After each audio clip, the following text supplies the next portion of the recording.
Question number एक important question है matrix का। ए बराबर मिला है मैट्रिक्स 3 5 1 -1 को सममित और विषम सममित आव्यूह योगफल के रूप में बताना है। एक क्वेश्चन जनरली आता है एग्जाम के अंदर, कैसे करना है जरा देखो। इसका फॉर्मूला होता है ए बराबर 1/2 a प्लस a डैश, इसे बोलते हैं सममित भाग। 1/2 a माइनस a डैश, इसे बोलते हैं विषम सममित भाग, इसे बोलेंगे सिमेट्री पार्ट। ये होता है सममित और ये पार्ट क्या है, विषम सममित। डैश का मतलब सब जानते हैं, पंक्ति को कॉलम में जमाना, कॉलम को पंक्ति में जमाना। तो पहले ए डैश निकालो। ए डैश क्या होगा, 3 और 5 पंक्ति में, तो 3 और 5 क्या आ जाएगा कॉलम में, 1 और -1 पंक्ति में, तो 1 और -1 कॉलम में आ जाएगा। ठीक, ए और ए डैश दोनों को जोड़ेंगे, जोड़ो ए और ए डैश को, ए प्लस ए डैश।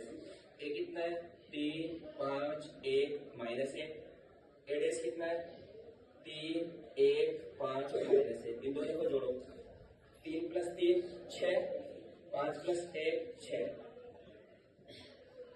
5 और 1 6 और -1 -2। ए में से ए डैश भी घटाना है, ए माइनस ए डैश। मैंने बताया था माइनस के बीच में रखते नहीं है, पहले रखेंगे लेकिन माइनस को अंदर शिफ्ट कर देना। इस माइनस को अंदर पहुंचाएंगे क्या बन जाएगा, ये -3 -1 -5 प्लस का 1 का मान सेम टू सेम रहेगा। इन दोनों को जोड़ो, 3 में से 3 गया तो 0, 5 में से 1 गया तो 4, 1 में से 5 गया तो -4, ये कितना आ गया 0। अपना आंसर सही है गलत है खुद ही जांच कर सकते हो। इन दोनों की वैल्यू रख दोगे, यदि क्वेश्चन के बराबर आ गया तो क्या बोलेंगे इसको, सममित को विषम सममित आव्यूह योगफल। मतलब कुल मिलाकर तुम्हें टुकड़े करने हैं इसके, सममित मैट्रिक्स का अलग टुकड़ा, विषम सममित का अलग, दोनों को जोड़ेंगे तो सेम मैट्रिक्स ही प्राप्त होनी चाहिए। और दोनों को जोड़ो, 2 का भाग दे करके ये लिखेंगे योगफल रूप। क्या लिखोगे, योगफल रूप। ए बराबर फॉर्मूला क्या है, 1/2 दोनों को जोड़ो, कितना आया ये रहा, तो 1/2 6 6 6 और -2 प्लस 1/2 दोनों घटाओ 0 4 -4 0। अपना आंसर यही है, अपना आंसर योगफल रूप ये हो गया।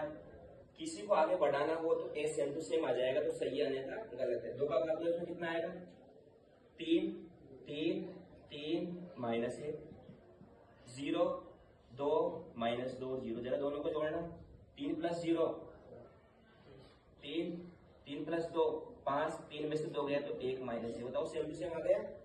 इसका मतलब अपना क्वेश्चन सही किया। इसे बोलते हैं आव्यूह का सममित और विषम सममित आव्यूह योगफल रूप।